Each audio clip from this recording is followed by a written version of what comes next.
মনোহর আর আমি একই স্কুলের পিটি টিচার। এত ভালো মনের মানুষ, না বলতেই সব বুঝে যাওয়া, মেয়েদেরকে সম্মান করা, সত্যিই ওর থেকে অনেক কিছু শেখার আছে। এত কেয়ার, এত সম্মান, এত ভালো ব্যবহার, আস্তে আস্তে কখন যেন আমি ওর প্রেমে পড়ে গেলাম। এতটাই ভালোবেসেছিলাম, ও ছাড়া সব কিছু অন্ধকার লাগতো। মনোহর ছিলই মানুষটা অন্যরকম, একদম আলাদা। সমস্ত সমস্যার সমাধান যেন ওর কাছে আছে, সব কিছুতেই হাসি খুশি। আত্মনির্ভরশীল মিনতি রায়, কখন যেন পুরোটা ওর উপরে নির্ভর হয়ে পড়লাম। ও ছাড়া কিছুই যেন ভালো লাগে না।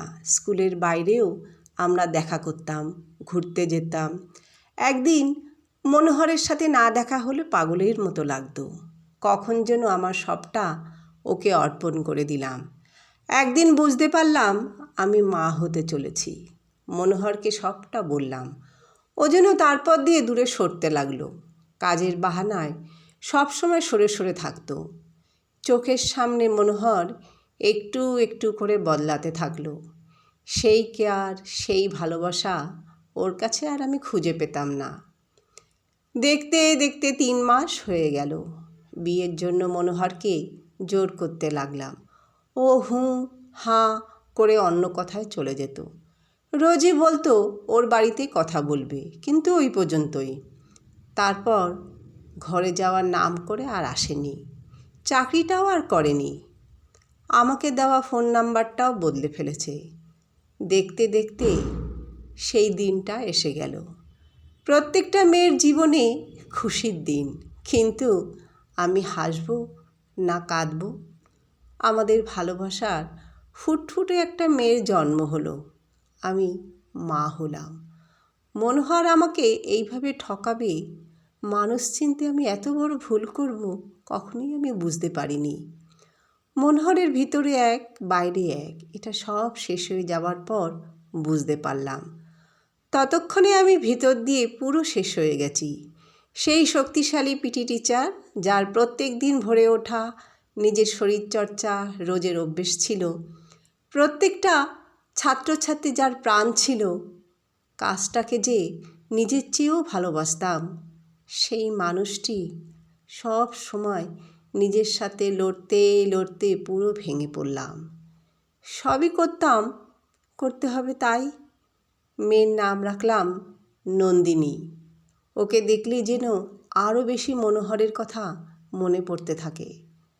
মনে হতো ওর কী দোষ ছিল, আমার জন্য ওর সারা জীবনটা সাজা পেতে হবে।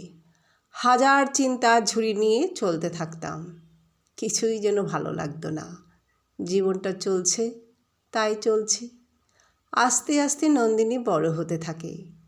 নন্দিনীকে নিয়েই সমস্ত জগৎটা ছিল আমার। প্রত্যেক দিন নিজের সাথে লড়তে লড়তে আর পারিনি মাথা উঁচু করে বাঁচতে। তারপর একদম বিছানায় পড়ে গেলাম। 2 বছর একদম বিছানায়। 2 বছর পর একটু ভালো হলাম। এখন আমি হুইল চেয়ারে। এখনও বাঁচার চেষ্টা করি, খুশি থাকার চেষ্টা করি আমি। শম্পা, এই চিঠিটা যখন তোর হাতে পড়বে, তখন হয়তো আমি আর এই পৃথিবীতে থাকবো না। নন্দিনীকে দেখিস, তুই ছাড়া ওর আর কেউ থাকলো না। তুই তো শুধু আমার ঘরের কাজের লোক না, আমার বন্ধুর মতো তুই। তুই তো সব জানিস। আমি হারতে চাইনি শম্পা। আজ যখন নন্দিনী অফিস দিয়ে আসলো, ও খুব গম্ভীর ছিল। অন্যদিন একবার হলেও আমার কাছে আসে। আজ ওকে একটু অন্যরকম দেখলাম। নানান রকমভাবে ওকে হাসানোর চেষ্টা করলাম। ও এত রেগে যাবে বুঝতেই পারিনি। ঘর দিয়ে বেরিয়ে এসে নন্দিনী বলল, তোমার লজ্জা করে না হাসতে? এত হাসি তোমার আসে কোথা দিয়ে? তোমার জন্য আমার জীবনটা নরক হয়ে গেছে। নিজের ডাইপারটাও তো বদলাতে পারো না, কোথা দিয়ে আসে এত খুশি? তোমার জন্য আমি বিদেশের এত বড় কোম্পানির চাকরিটা ছেড়ে দিলাম। আমি একজন টপার ছাত্রী হয়েও সব স্বপ্ন এই 4 দেওয়ালের মধ্যে শেষ করে দিলাম। আমার বন্ধুরা আজ কোথায় পৌঁছে গেছে, আর আমি এখানে ডাইপার বদলাচ্ছি। আমার জীবনটা তো তুমি নষ্ট করে দিয়েছো, তোমার লজ্জা হওয়া উচিত। আজ আমি সত্যিই খুব লজ্জিত। যেটুকু মনে জোর ছিল আজ যেন সব শেষ হয়ে গেল। আর পারলাম না নিজেকে ধরে রাখতে। নন্দিনীর কোনো দোষ নেই, ওর জীবনটা তো আমি নষ্ট করে দিয়েছি। ভালোই হলো ও একজন টপার বাচ্চা হয়ে আমার জন্য এই চার দেওয়ালের মধ্যে আটকে ছিল। ও এখন মুক্ত, স্বাধীন। জানিস শম্পা, খুব ইচ্ছে করে জানিস একটিবারের জন্য মনোহরকে দেখতে। ও কেন করলো এমন? আমার জীবনটা তো অন্যরকম হতে পারতো না শম্পা? যদিও কোনো দিন আমার খোঁজে আসে, ওকে আমার হয়ে জিজ্ঞেস করিস কেন করলো ও এমনটা আমার সাথে। আমি তো ওকে এখনও ভালোবাসি। এখনও মনে হয় মনোহর দৌড়ে এসে বলবে আমিও ভালোবাসি তোমাকে। এখনও আমি নিজেকে বিশ্বাস করতে পারছি না মানুষ চিনতে আমি এত বড় ভুল করলাম। তার প্রায়শ্চিত্তটা এতটা কঠিন। এখনও মন চায় শুধু ওকে, চোখ দুটি খোঁজে শুধুই। বন্ধুরা, গল্পটা কেমন লাগলো? ভালো লাগলে অবশ্যই লাইক করবেন, সাবস্ক্রাইব করবেন।